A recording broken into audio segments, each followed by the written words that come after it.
And we are live. I'm having some mic issues, so I don't know if you guys can hear me. You'll have to let me know, but all of a sudden my mic isn't working. Should work anyway through the computer, but I buy equipment hoping it will work, so this is very upsetting. Anyway, happy Monday, live from my closet day. It also happens to be a holiday that I didn't even know existed, called Happy National Drink Wine Day. Not to be confused with Happy National Wine Day or Happy, I mean, there's so many. There's basically some asshole sitting in an office somewhere making up all these holidays so that we all share them on social media. I don't know why, but today is National Drink Wine Day. So if you have your wine, I cheers to you. It's been a Mondayest of Mondays.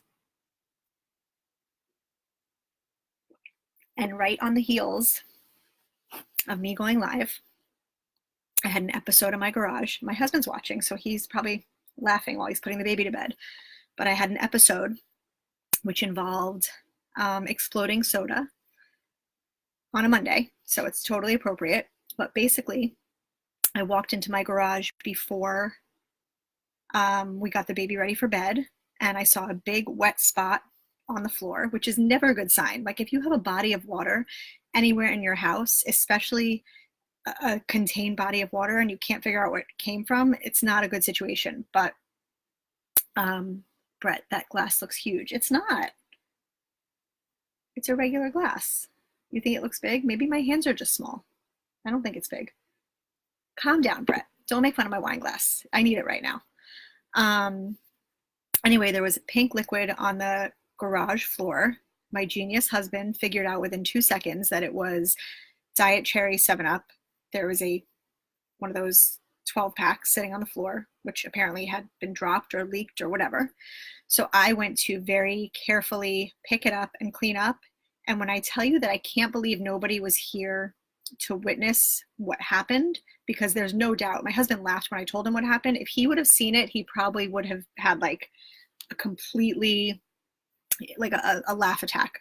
I pick up the case, the bottom is wet, everything comes spilling out, and there was Diet Cherry 7-Up spraying in every direction. So that's what happened right before I got ready to come live. It was super fun for everybody involved. And by everybody, I mean me, because I had to clean it all up. So it's just typical though for a Monday. So anyway, I'm going to get back to my little script that I put together. And from what I hear, oh, Amy, you're here too. Oh, my mom's here. Hi, Sarah. Kara. God, we got a full house tonight. Okay, so tonight, the topic of the day is we're going to talk about birthdays and what happens, how you celebrate your birthdays as you get older and older and older, because I am turning 42 on Thursday. I'll wait for someone to say, no, can't be turning 32. Really? Okay. So I turned 42 on Thursday, and it made me think about how things change and how it evolves when we celebrate our birthdays. I'm dying to know what you guys do, like how you guys celebrate. But basically for me, I've always had a tight-knit group of girlfriends. And so every year we get together and have dinner, a very casual dinner. And that's what I'm going to do this year. Amy, 42? No, I'm prepping for 40 in October, so I want to hear the goods. I keep forgetting that you're younger than me. It's a little bit upsetting to me. I'm going to have to, I don't know, we're going to have to talk about that tomorrow night when I see you. So I love getting together with my girlfriends. Every once in a while, someone will be like, oh, should we invite the husbands? And I'm like, no, I don't want to do that. I love to hang out with my husband, or if I'm going out with like smaller groups of friends, bring the husbands is totally fine. But if it's like a bunch of girls for my birthday, I feel like husbands change the whole dynamic, not in a bad way, but like if you're talking, 8 girls to go to dinner, that's 16 people. That's like a bat mitzvah. I'm not interested. I don't want to do that. Thanks, guys. Thank you. Everyone's coming through now. So we do a girls' dinner every year, all of us, my core group, my OGs, we do a girls' dinner every year. And that's just the way that it is, except for last year, since I got gypped out of my 40th birthday because my younger daughter was born 2 weeks before and there's no way I was in partying shape. My husband threw me a do-over 40th birthday, and that was a party. That was super fun. lots of hip hop, lots of Krispy Kreme donuts. There was fanfare and I loved every second of it, but now we're back to like the usual. So I want to know, for those of you, most of you I know who watch are at least in your 30s and older, I think. So if that's the case, I want to know what you do. Sarah, I used to celebrate big, like month or long or the whole weekend. Now it's all I can do not to fall asleep. Right. So I know there are people that I know who celebrate like all week, all month. And I get it. I'm exhausted. I can't do that. We are celebrating a few times this week because I have family in town from New York. And so we're using it as an excuse to get together and celebrate. Not that we need an excuse, but I'm with you. Like, we do one celebration and that's it. But I know plenty of people who, like, basically whatever, when their birthday month starts, that is like their royal month where they just do it up big. But I've found that as I've gotten older, I care less and less about any kind of party or celebration. I just want to be with like my core group of girlfriends and have a nice dinner and have some wine and laugh and do what we do best, which is just enjoy each other. I don't really care about a major celebration. Whereas if you would have said something to me probably 10, 15, even 20 years ago, I would have been like, yeah, I want to get dressed and wear a tube top of some sort and put on glitter eyeshadow and go to a club that I don't get there till 10 or 10:30 and dance my ass off. Like, I don't want to do that anymore. I'm too tired. So it's interesting how life changes, because I remember in my 20s, I would look at people in their 40s and be like, oh my God, they're so old. But I don't really feel old. I feel aged like a fine wine. Stephanie, I don't do anything really. My birthday is 12/21. One of our kids' birthdays is 12/18, so I'm sandwiched between his birthday and Christmas. I'm not complaining. I like that it's in the shadows. Yeah. So my birthday is exactly a week after Valentine's Day, which is definitely not as big as Christmas, but I feel like throughout my life, there have been people who've definitely gypped me and been like, oh, well, we're not going to celebrate Valentine's because your birthday is a week later. So you can combine gifts, but you can't not celebrate Valentine's Day. Like, you can't wait a week to celebrate Valentine's Day. You just can't. Meredith, I hate birthdays. I hate being the center of attention. Ironic, right? This year, however, I used as an excuse catalyst to get my mom's trip pulled off, and now I'll be celebrating with 25 internet strangers turned BFFs. That is so awesome. And some people may think that sounds creepy, but I get you completely. So Meredith does what I do. We both are writers. That's actually how we met on the internet. And I've talked about this before, but it really is amazing, because I think that how we spend our days and our time and talking to each other on social media and sharing work with each other and being in writers groups together, you get to know these women on such a deeper level that it's crazy that they're strangers. And I'm going to a conference in April where I'm going to meet so many of them in real life, and I can't wait to hug them all in real life. It is really awesome. Really who? Mom, I don't know who you're saying. Who what? I don't know what you're talking about. Oh, who gypped me? I'm not going to get into that. Don't make me start naming names. It's not Jason. Jason never gyps me. Jason is very good to me. But in my past, I've had boyfriends and relationships where, you know, they don't see the big deal.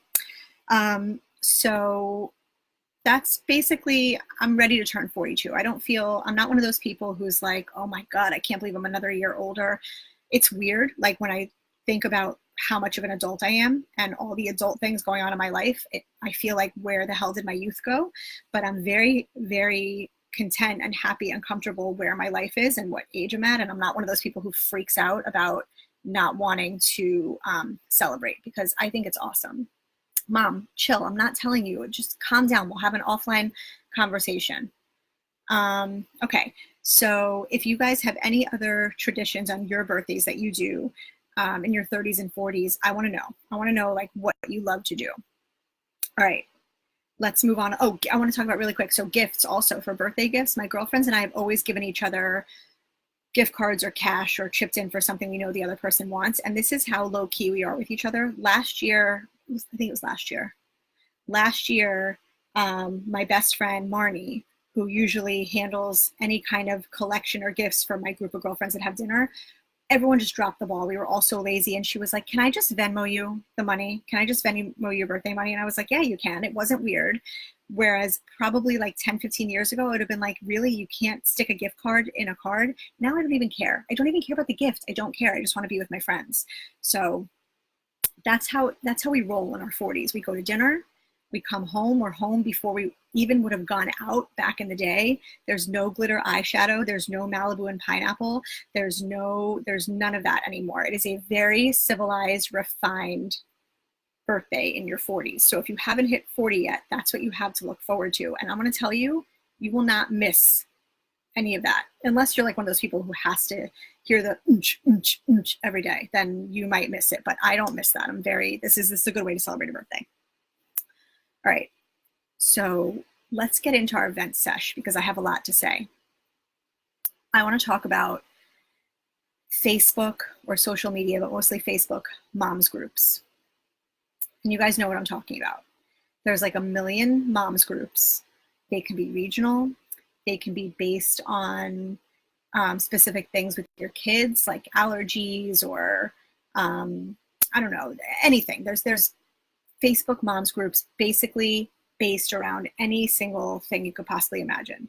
So when I moved down to Florida and I had a toddler, and that was like when I started to really get active on Facebook, I joined every single Facebook group that had anything to do with motherhood. I thought it was the greatest thing ever. And I think that they are broken. I think Facebook moms groups are broken, and I'll tell you why. There's a number of things. I believe that there are no greater resource than mothers. I think mothers are a wealth of information, especially if you have different perspectives, because there's certain things about motherhood. I may feel a certain way, and person A, B, and C may feel different, but it doesn't mean it's better or worse. It's a different perspective, and I completely appreciate learning those different perspectives from other people. But here's what happens on the Facebook moms groups.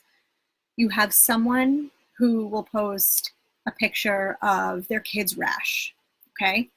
And they'll be like, hey, does anyone know what this is? Now, you want to post a picture of a kid's rash, that is totally, you do you. I mean, me personally, I'd be calling my pediatrician. That's just me. Or I'd be sending it to my girlfriends via text. I don't know that I would like publicly put a picture of like a rash of my kid on social media, okay?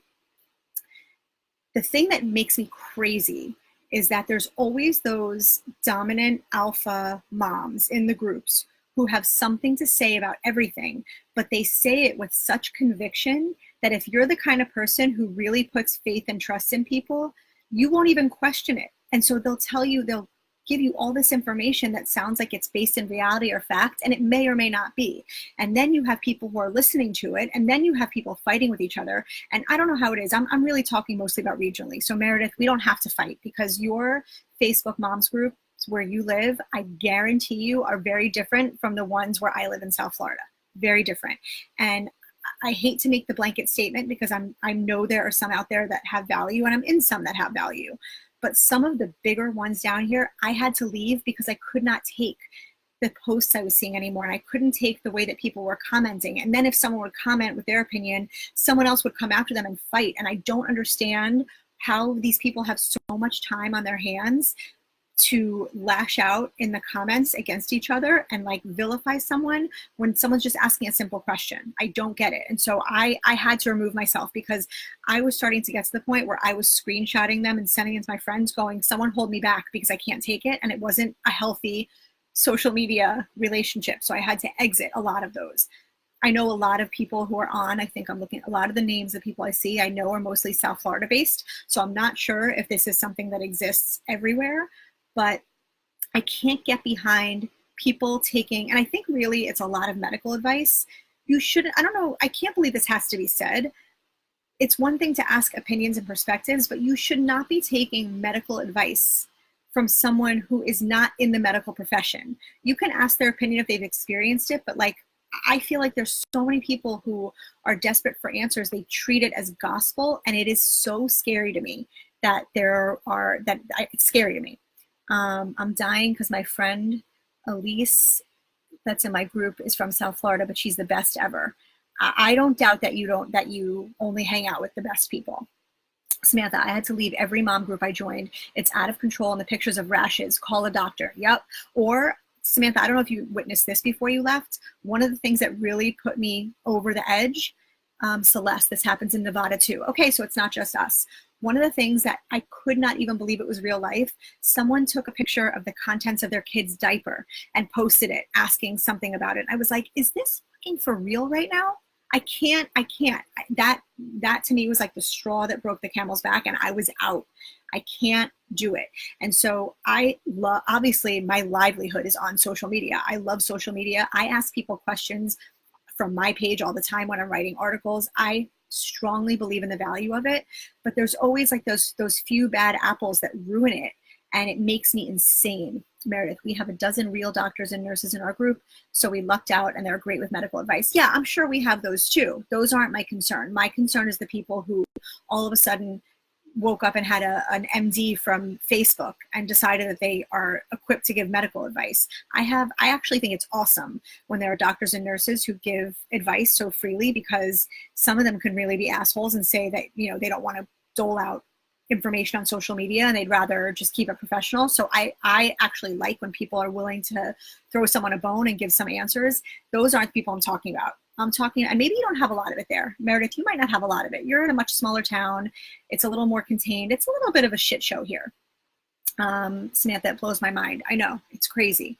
It is crazy. And worse than the posts are, if you completely skip the post and you just read the comments, the amount of cattiness and fighting, it like sets women back decades. It makes us look like assholes because everyone is just nitpicking and judging each other's choices, and it's so ridiculous. And I know that there's psychology behind it, and the people who are doing it are filling some void in their life, and they're bored or they're angry or they're getting aggression out, whatever it is, but it makes me insane. My mom says Yentaville. Mom, that's actually a great name. You should start a Facebook group for your age demographic and call it Yentaville. I bet there'd be some riveting conversations in there that we could all learn from. It might be really, really interesting. So speaking of leaving the Facebook moms groups and staying on the topic of social media, Stephanie, oh man, I don't see a lot of medical questions. Oh, consider yourself lucky.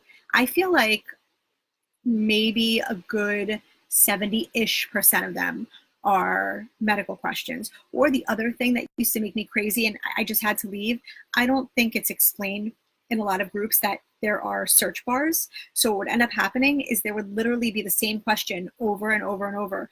Hey guys, does anyone know a good swim instructor? And then like a week later, does anyone know a good swim instructor? And then you have the people who are like trying to put in these thinly veiled plugs for their businesses. Like they'll be like, this is a little bit of an exaggeration, but whatever. Someone will say, oh, does anyone know a good swim instructor? And someone will be like, oh my God, my husband refinishes pools. You should totally use him. Like nobody asked to refinish pools. Meredith, no, my group is 150 women from all over the world. We don't have any local moms groups, and I've tried, but no one is into it. We did have one bad apple in a group, and we recently kicked her out for being like you're describing. Yeah, the problem is that, oh, Sam, you should have been on a few minutes ago because you would have really, I'm talking about Facebook moms groups and how I had to basically leave all of them except for a couple. Meredith, the people I'm describing is like the overwhelming majority of who lives in these mom groups, who moderates the moms groups, and it's crazy. Like I actually give credit to the people who start them because I don't think they realize what they're getting into and the amount of back and forth they're going to have to do, because I'm sure that person's inbox is flooded with people complaining about whatever goes down in those moms groups, and I wouldn't be able to deal with it. Meredith, didn't you see my meme about this? I'm going to DM it to you. No, send it to me. I didn't see it. I did a meme that actually went viral, I want to say a couple months ago, and it still gets shared, and it's one of my favorite ones I've ever done, and it says, I would rather post a question about vaccinations in a Facebook moms group than empty my dishwasher. That one did really, really well. People found that very relatable. So yeah, Sam, I was just talking about how in South Florida, the Facebook moms groups are like a recipe for disaster. We need someone like someone who wants to have the full-time job, who doesn't care about getting paid, who can basically be like the moderator in all of them to tell people to CTFD and not get so crazy. I feel like it is the root of so much cattiness and so many issues. And I have yet to find one that I love. I love my writers groups. I love those groups, like the ones that are based more around my profession. Those moms are my everything.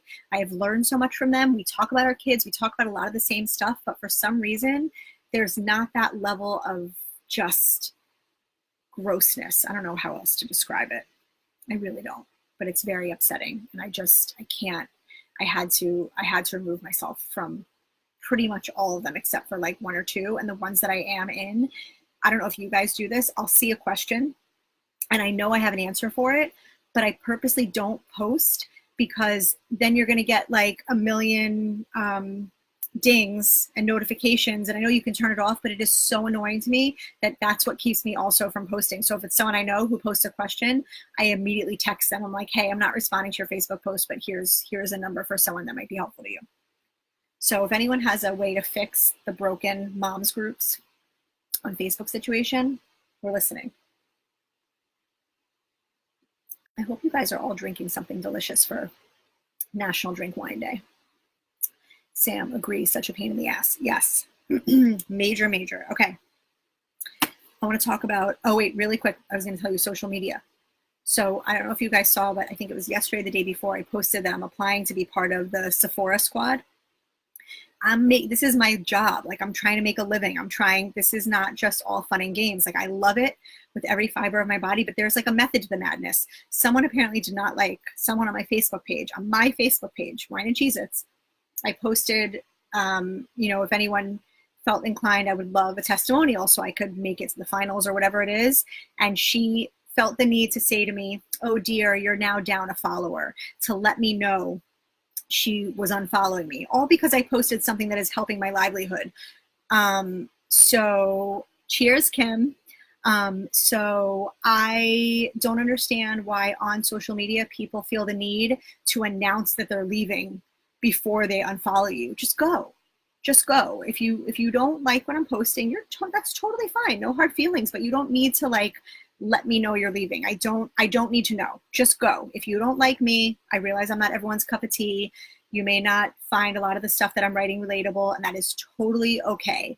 Go follow somebody that is more in line with what you believe, and that's it. But don't feel the need to comment on my page, especially when I'm trying to make a living, that you're unfollowing me because I'm hustling. It's fine.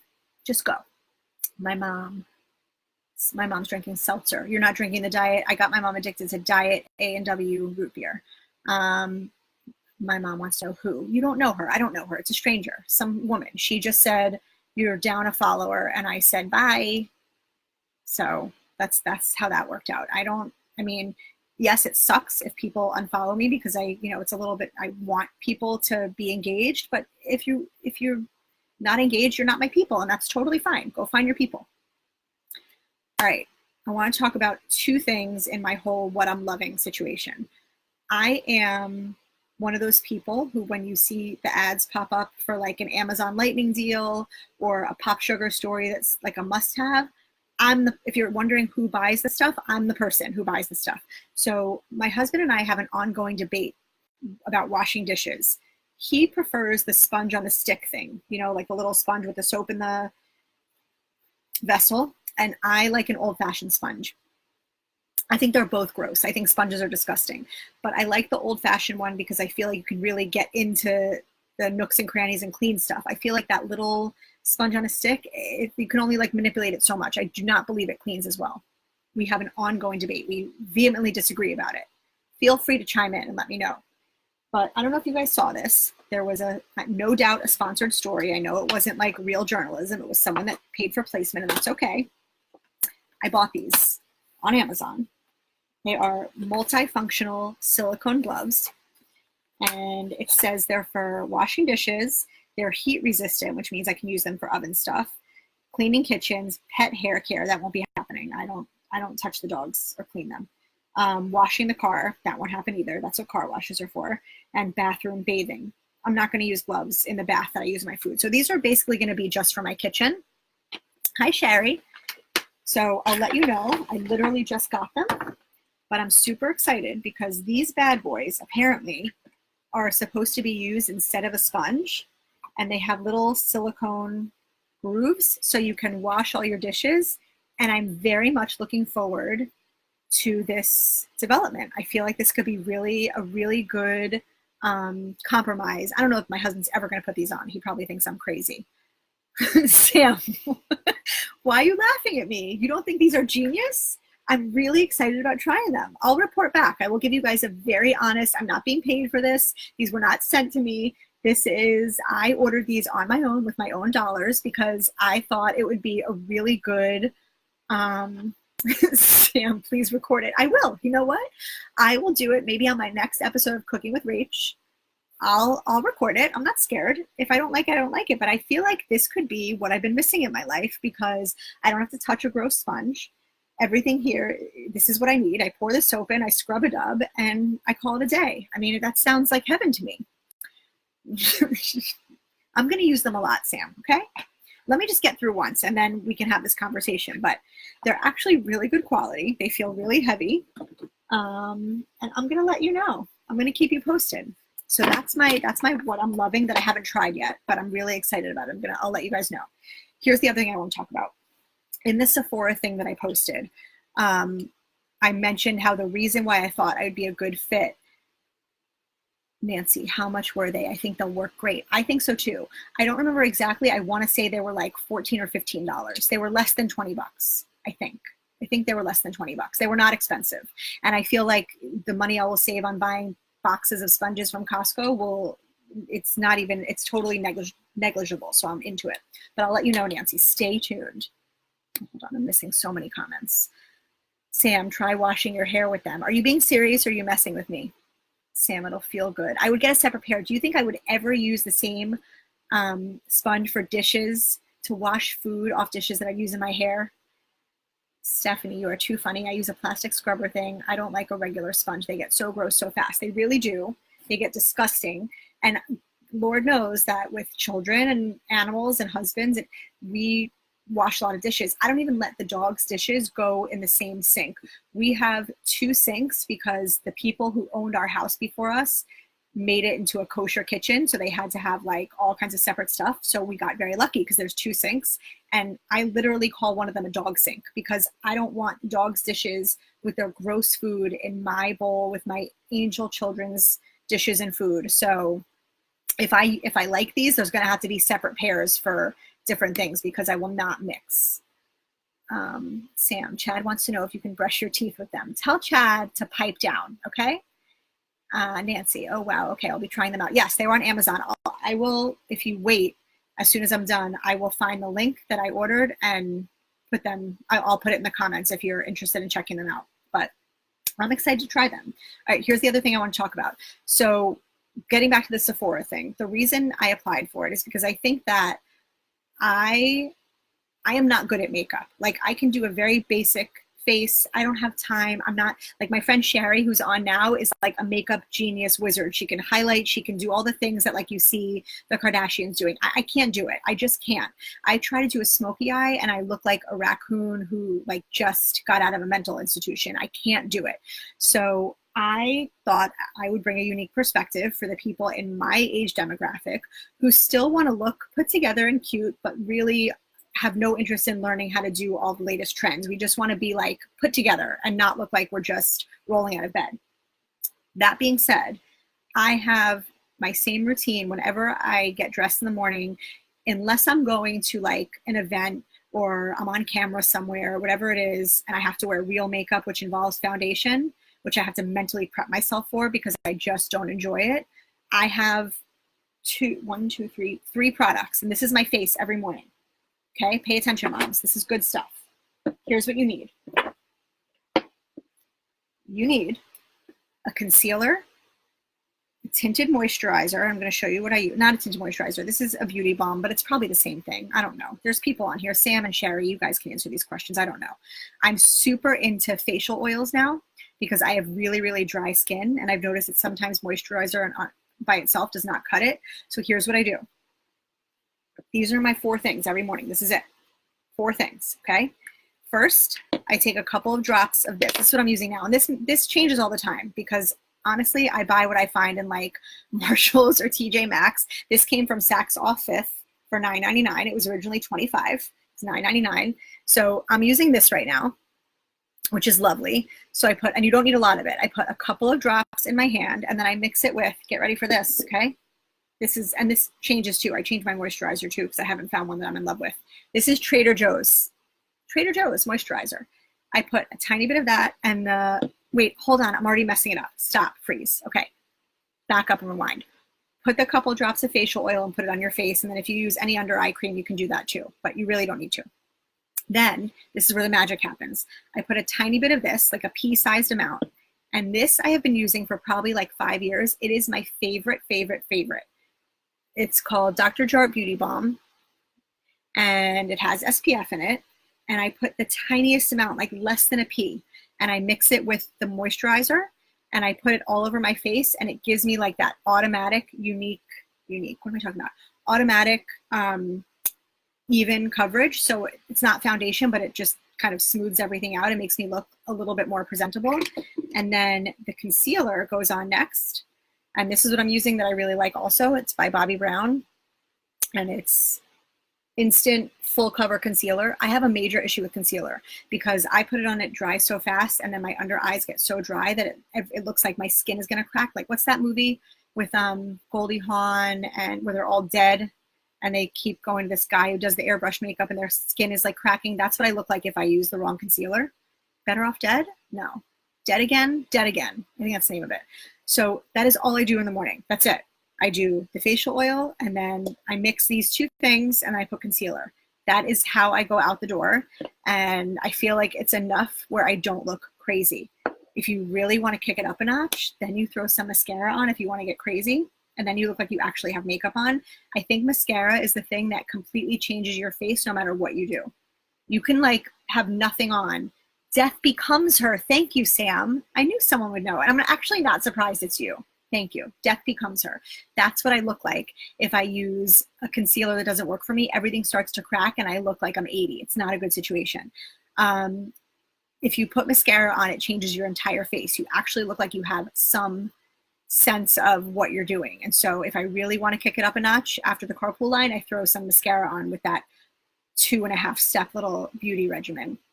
And my go-to right now, I went old school, back to the Lancome original, and I don't think I love it. I think I'm going to go back to my favorite, which is the Dior Blackout Show. I don't really love dropping money on makeup, but I will not even question how much mascara costs. There's nothing you're going to tell me that's going to convince me that drugstore mascara is the same as like the Chanel mascara, the Dior mascara. I'm not going to argue with you. I fully disagree. It's the same way I disagree that if you buy a pair of Old Navy jeans, they're going to fit you the same way as a pair of designer jeans. It's just different. Let's just accept it and agree to disagree.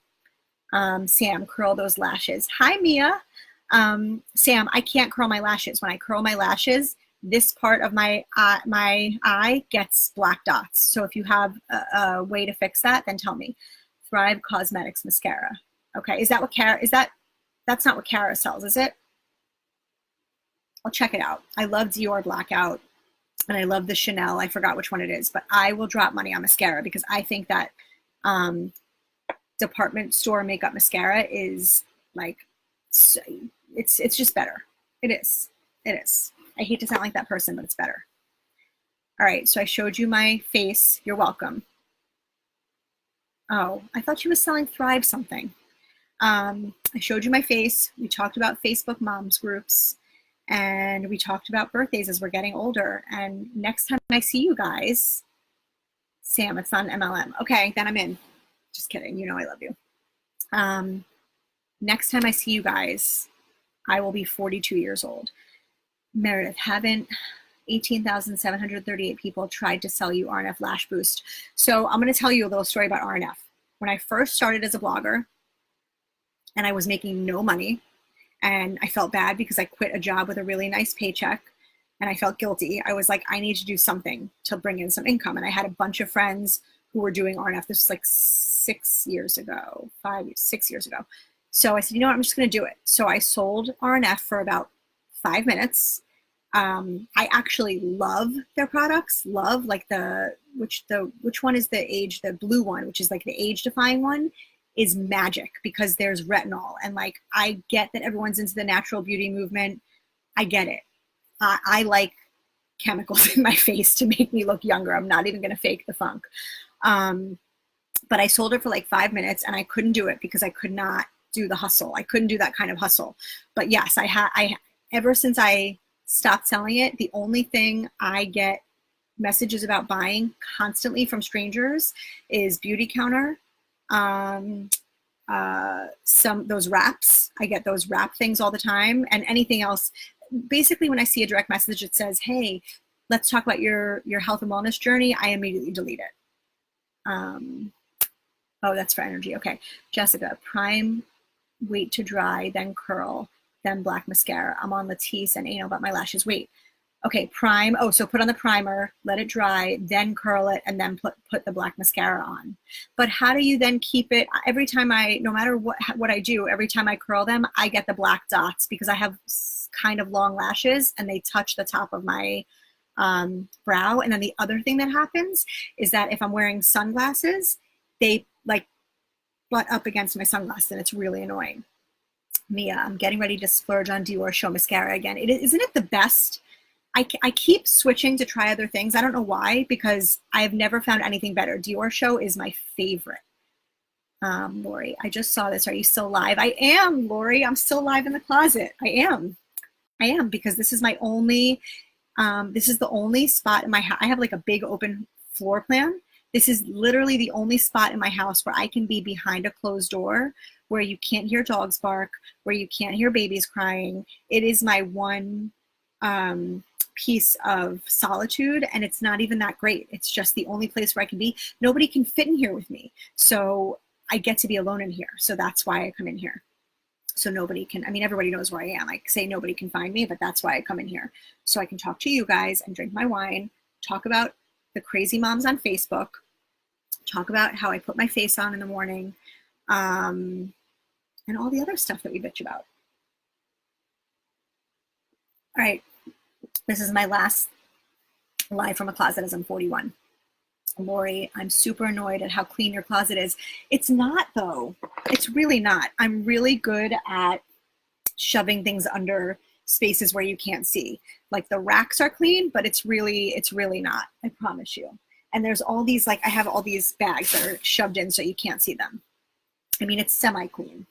It's clean in terms of like tidiness, but it's definitely, it needs to be completely, this was not my closet. It was like this when we bought the house, and I hate they use the space in the worst way possible, that I really don't feel like spending money to fix it right now. I have other priorities.